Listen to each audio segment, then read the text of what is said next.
Химия пәнінен кезекті бөлім, жалпы бүгінгі сабақта алкаден жайлы сөз қозғайтын боламыз. Ендеше бастайық. Алдымен Менделеевті алып алайық. Ең алдымен жеке-жеке өкілдеріне тоқталып шығайық. Кітапта үш өкілі белгілі. Бізде осы үш өкілін білуіміз қажет. Ең алғашқы өкілі ғылыми тілде аллен деп аталады, немесе перпаден деп аталады екен. Жинақтағанда С3H4 болып есептелінеді. Ботаден немесе дивинил жинақтағанда С4H6 болады. Екі метил ботаден сызықша күнде 3 басқаша атауын жақшада жазып қойдық. Жинақтағанда С5H8 деп жазылады екен. Ендеше мен бұны тізбек бойынша жазып шығайын. Алдымен алленді жазайық. Бұл жақта негізгі элемент үшеу. Таяқша, яғни сигманың көмегімен үшеуін былай сызып. Айтпақшы, мына нәрсені айта кетейінші мен. Алкаденде ең деген жалғау белгілі. Ең деген ол алкен. Ал біз білеміз, алкенде екі байланыс болатынды. Екі байланыс болады. Алдында өткеннің. Ди деген жалғау белгілі. Ди деген сөз ол екі деген сөз. Демек, бұяқтан не ұқтық?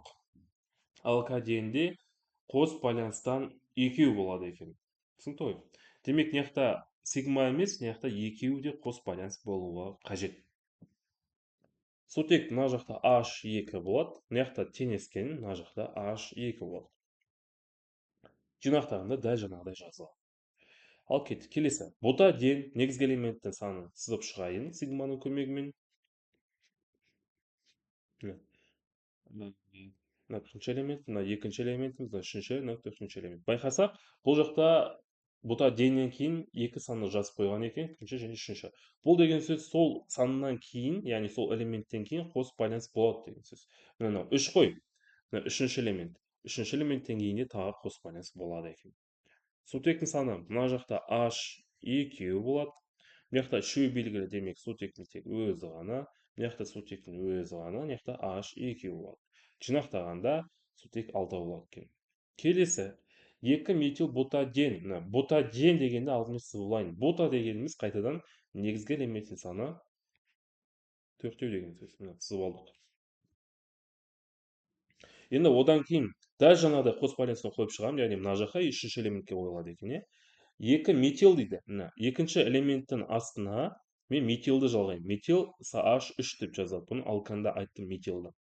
Сутегін қойып шығайық. Мына жақта H2, мына жақта теңескен, мына жақта тек сутек, мына жақта H2. Міне. Жинақтаған болсақ, С5H8 болады екен. С5H8 болады екен. Жалпы түсінікті болды деген ойдан бұл тақтадағына үш өкілін тізбек бойынша мен жазып шықтым. Демек, ең алғаш білу қажетті қағида алкаденде екі, яғни қос байланыстан екеу болады екен. Екінші, алкаденнің жалпы формуласы CnH2n-2 болады екен. -2 болады. Одан кейін үшінші, ол алкаден қанықпаған көмірсутекке жатады. Осы үшеуін жинақтап енді заңдылықты анықтама айтатын болсам, алкаден дегеніміз екі қос байланыспен байланысқан, одан кейін жалпысы CnH2n-2 болатын қанықпаған көмірсутек екен. Міне. Тақтадағы мәліметте мәліметте біз алкаденнің өкілін, оның тізбектегі жазылуын, оның анықтамасын айтып шықтық. Жалпы түсінікті болды деген ойдамын. Видеоны пауза қойып жазып алайық, ал мен келесі бетке көшемін.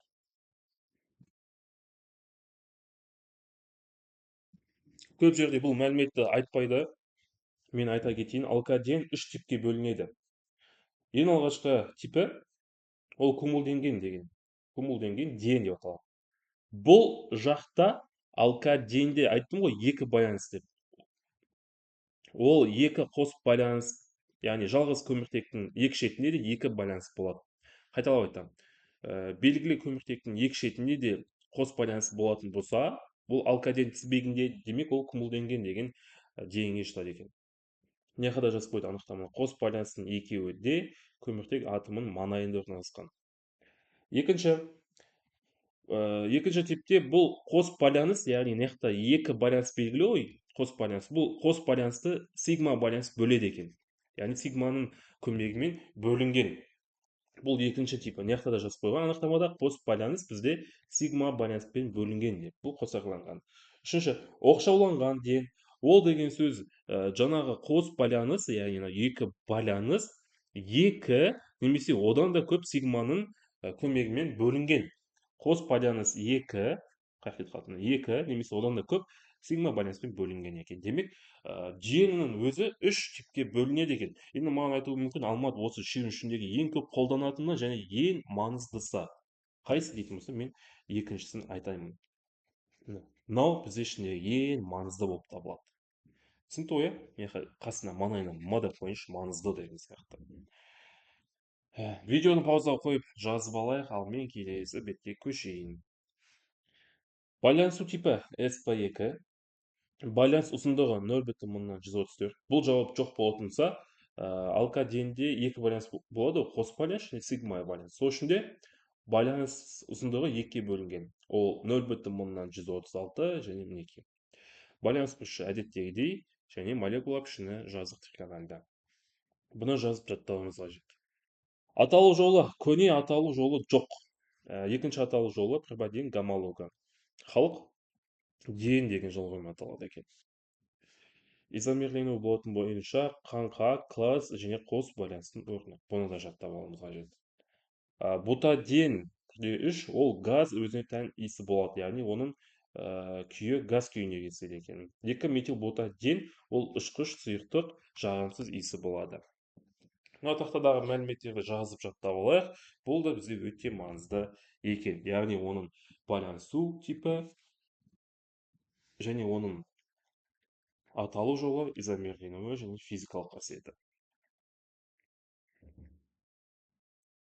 Алынуы Лебедов әдісі ол этил спирт немесе этанолды бөлудің көмегімен бутаденді алу. Алюминий 2O3 және цинктің 2 валентті оксиді бұл жақта әлбетте өршіткі болып табылады. Этанол, яғни CH5OH, этанол, оны алып бөледі. Сол кезде өнімде бутаден шығады. Бутаден шығады. Одан бөлек су және сутек бөлінеді екен.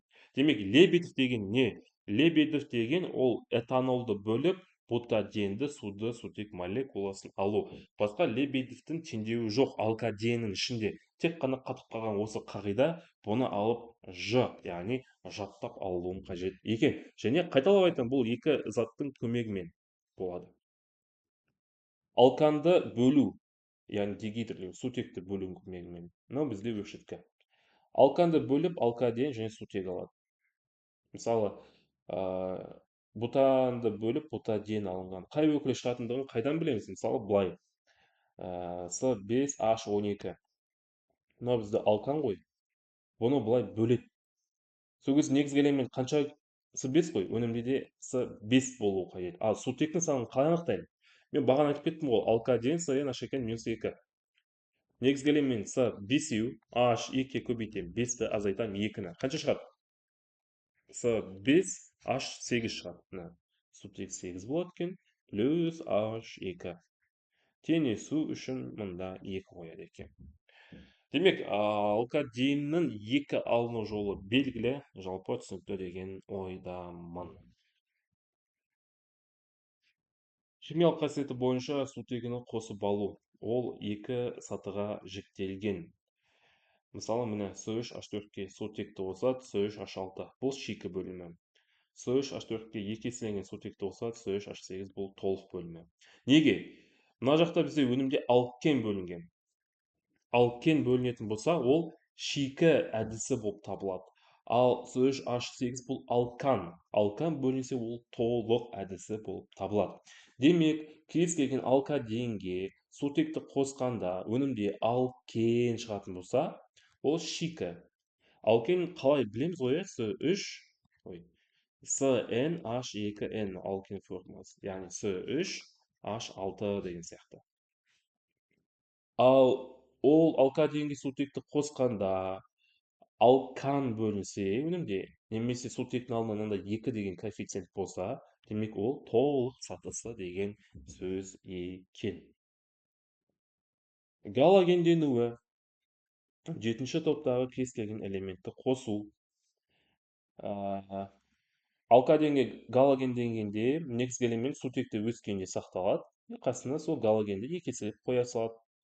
Бұл тағы да шикі жағдайы.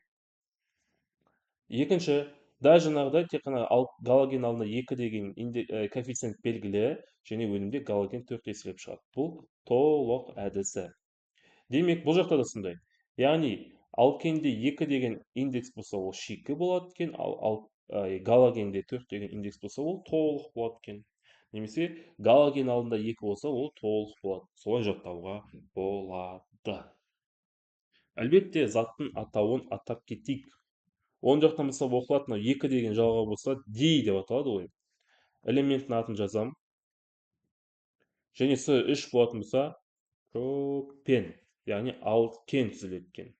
Сол үшін де мына осы шика. Дәл жаңағыдай, енді мына бізде 4 еселенген. Ол кезде қандай жалғау болады? Тетра деген. Одан кейін элементтің атын атаймын. Бұл кезде ол пропан, яғни алкан болып кетті. Сол үшін де ол толық болады. Бұл ол заттың аталуы. Жалпы түсінікті деген ойдамын.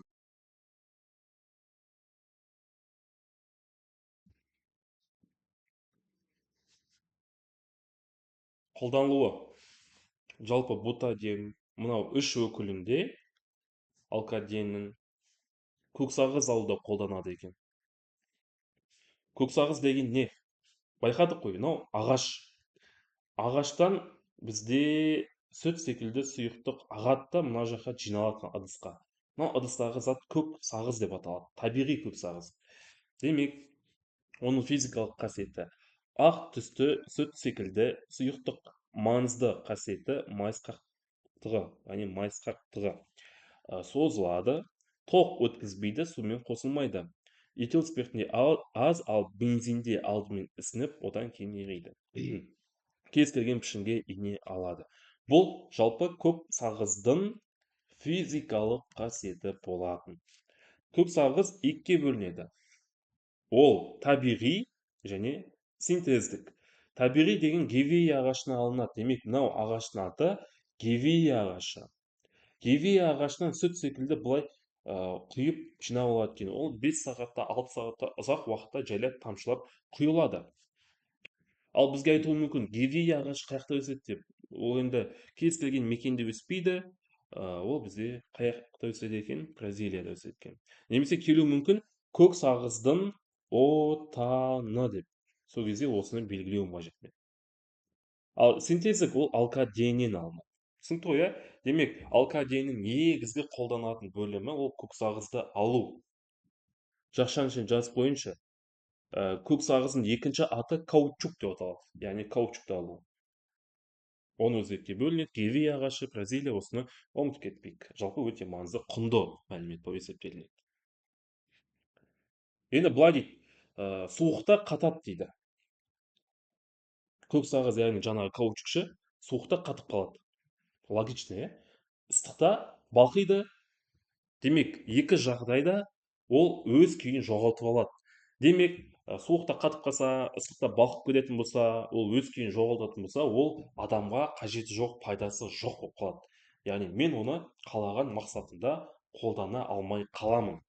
Сол үшін де көксағыз мен ағаштан қалай алдым, солай сақтау үшін вулканизация қолданылады. Ал вулканизация дегеніміз ол каучуктың 2-3%-на не қосу дейді? Күкіртті қосу. Енді 2-3%-на қосам деп нечаянно 30-50%-на қосылып кететін болса, каучуктың өте қатты зат тас секілді эбонит деген зат алынады. Эбонит деген ол бізде кәдімгі қатты болып келеді. Түсінікті ғой, иә? Жалпы түсінікті деген ойдамын. Каучукты сол елде мекендейтін халық ағаштың көз жасы деп те атайды. 1830 жылы әлемде 25 тонна каучук өңделген. Көлікті жасауға 250 кило, ұшаққа 600 кило, ал кемеге 70 тонна каучук қажет екен. Бұл енді қызықты мәлімет. Біз білуіміз қажетті. ойлаңызшы, кемеге 70 тонна көксағыз қажет, қандай бір ғаламат жазып жаттап алайық. Бұл да бізге жетті мәлімет. Осымен сабақ аяқталды. Жалпы сабақ түсінікті болды деген ойдамын. Ендеше келесі сабақта жолыққанша қош сау болыңыз.